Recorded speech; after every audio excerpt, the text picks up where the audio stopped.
5280 Sports Network, Nate and Shawn Drotar, good morning. It's your Wednesday edition of the Morning Minute here from 5280sportsnetwork.com and milehighsports.com. Thanks for stopping by. Shawn, today, being February 15th, is the beginning of the time frame that teams can exercise the franchise tag in the National Football League if they want to. They have between now and March 1st to exercise that.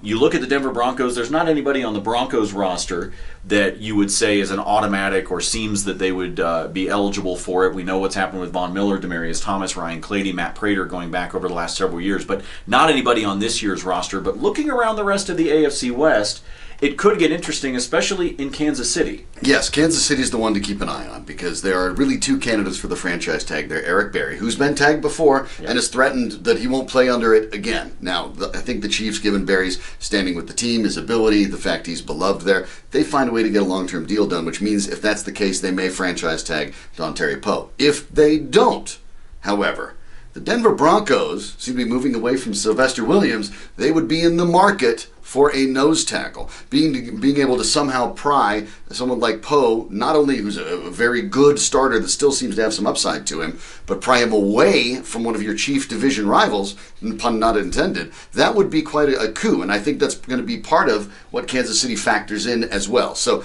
on the Chiefs side, that one to me was it compares to the Broncos situation, is the most notable. But it may not be the only move in the division. Yeah, when you look around the rest of the division, really you don't see anybody from a Raiders standpoint that is worth that tag, that's worth the kind of dollars that they would have to slap on based on what the tag positions are and the average of the top 5 salaries at that position.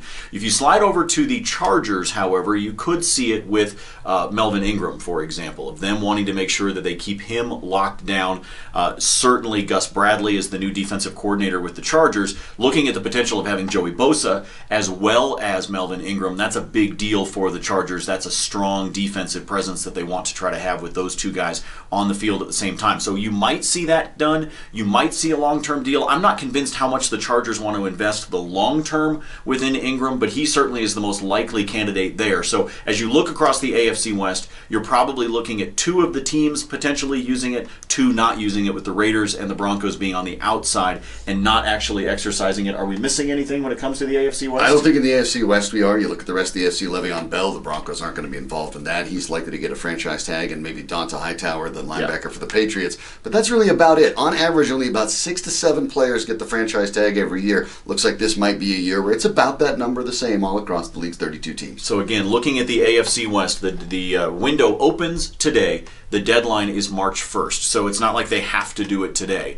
And some teams do it, as the way the Broncos did, to buy themselves time for negotiating the contracts. We saw that take place with both Von Miller and Demaryius Thomas, and you can look across history and see a lot of examples of where the franchise tag, the player didn't actually wind up playing on the tag. They wound up going ahead and getting a deal done. It's actually, if you look over the course of the last several years, it's pretty close to 50-50 in terms of players that actually get the deals done and don't wind up playing on the tag. So we'll keep an eye on that, particularly around the rest of the AFC West, which continues to shape up going into the 2017 season as being one of the most difficult divisions in the NFL. So we'll certainly keep an eye not only on what the Broncos are doing, but what the other 3 teams are doing within the division. We hope you have a great Wednesday. We hope your Valentine's Day was good. We'll be back with you tomorrow morning, 7 a.m. on Mile High Sports Radio. For Shawn, I'm Nate. We'll see you.